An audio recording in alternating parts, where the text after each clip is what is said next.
सरकारच्या कर्जमाफी योजनेच्या घोषणेवर असमाधानी असल्याचं शेतकरी नेते रविकांत तुपकर यांनी टीका करत म्हटलंय। किमान 5 लाखांपर्यंत कर्जमाफी हवी असं वक्तव्य तुपकर यांनी केलेलं आहे। राज्य सरकारने आज कर्जमाफीची घोषणा केली, परंतु या घोषणेनं आम्ही समाधानी नाहीये। मुळामध्ये विधानसभा होऊन 1.5 वर्ष झाले। 1.5 वर्षानंतर कर्जमाफीची घोषणा होते। ते शेतकरी आंदोलनाच्या रेट्यामुळे ही कर्जमाफीची घोषणा सरकारला करावी लागली आणि 2 लाखापर्यंतचीच कर्जमाफी आम्ही करू असा निर्णय मुख्यमंत्र्यांनी आज विधानसभेच्या सभागृहामध्ये जाहीर केला। आमचं म्हणणं आहे की किमान 5 लाखापर्यंतच्या शेतकऱ्यांचं कर्ज माफ व्हायला पाहिजे आणि कुठलेही जाचक अटी आणि निकष त्यात नको, सरसकट कर्जमुक्ती झाली पाहिजे अशी आम्हा सगळ्या शेतकऱ्यांची मागणी आहे। कर्जमाफीची झालेली घोषणा विश्वासघात करणारी आहे अशी टीका माजी खासदार राजू शेट्टी यांनी केलेली आहे। यंदाच्या अर्थसंकल्पातूनही शेतकऱ्यांना काहीही फायदा होणार नाहीये असं वक्तव्य सुद्धा राजू शेट्टी यांनी केलेलं आहे। महाराष्ट्रातल्या शेतकऱ्यांना आश्वासन दिलेलं होतं की आम्ही 7-12 कोरा करू, परंतु आज अर्थसंकल्प मांडत असताना मुख्यमंत्री देवेंद्र फडणवीसांनी जी कर्जमाफी जाहीर केलेली आहे ती तकलाद आहे, महाराष्ट्रातल्या शेतकऱ्यांचा विश्वासघात करणारी आहे।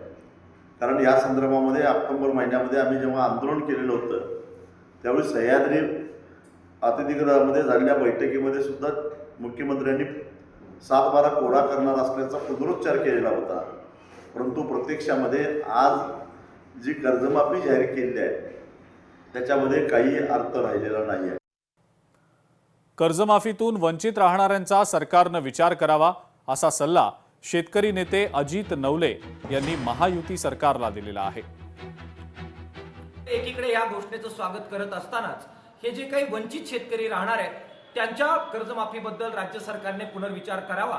त्याचबरोबर जे नियमित कर्जदार शेतकरी आहेत त्यांचं केवळ 50,000 रुपयाचं प्रोत्साहन अनुदान देऊन त्यांची बळवणूक करण्यात आलेली आहे, त्यांच्यावर हा एक प्रकारचा अन्याय आहे।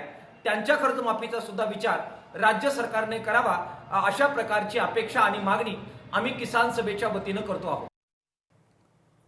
पूर्वी शेतकरी आणि आता गुत्तेदार आत्महत्या करतायत असा आरोप खासदार कल्याण काळे यांनी केलेला आहे। सरकारनं शेतकऱ्यांची सरसकट फसवणूक केलेली असून शेतकऱ्यांच्या भावना आणि अडचणींची सरकारनं थट्टा मांडलेली आहे अशी टीका कल्याण काळे यांनी केलेली आहे। राजा उदार झाला आणि हाती भोपळा आला। वाईट या गोष्टीचं वाटतं की ज्या शेतकऱ्यांनी भरभरून तुम्हाला मतं दिली आणि आपलं सरकार मोठ्या संख्येने निवडून आलं त्या शेतकऱ्यांना आता आपण त्यांना अडचणीत आणू नये। पहिल्यांदाच शेतकरी अडचणीत सापडलेला आहे, एक कर्जमाफी देऊन त्यांना निश्चितच मोठी भरीव मदत करायची गरज आहे। परंतु दुर्दैवानं कर्जमाफी तर करणारच नाही, त्याच्या पुढे जाऊन अमेरिकेच्या शेतकऱ्यासोबत आमच्या भारतातल्या शेतकऱ्याची स्पर्धा लावण्याचं काम या सरकारने सुरू केलंय।